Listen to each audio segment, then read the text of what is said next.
Et il est 7h59, l'heure du Zoom Éco Nikos Aliagas avec Axel de Tarlet.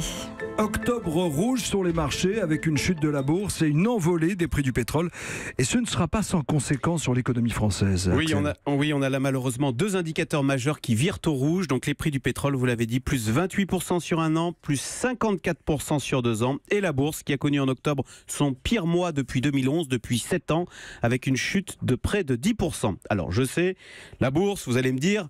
Rien à cirer, c'était Édith Cresson en 1991 qui avait eu cette formule au sujet de la chute de la bourse. Et c'est vrai qu'en France, après tout, il n'y a que 4 millions de Français qui ont des actions, alors qu'il y a 40 millions d'automobilistes qui font le plein, donc 10 fois plus. Mais malheureusement, cette chute de la bourse, en fait, nous concerne tous parce que c'est un poison lent qui agit sur la croissance du pays. D'ailleurs, vous avez bien vu en 2008 comment la chute des marchés financiers a cassé l'économie mondiale. Pourquoi ?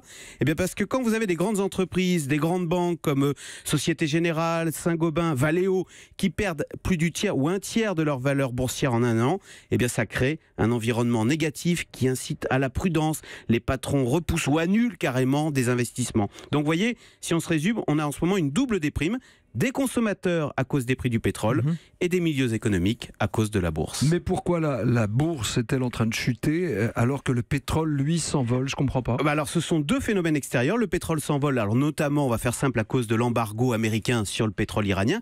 Quant à la bourse, elle chute essentiellement à cause de la remontée des taux d'intérêt. Vous comprenez bien que si l'argent est plus cher, eh bien les patrons ont moins envie d'investir, moins envie de dépenser.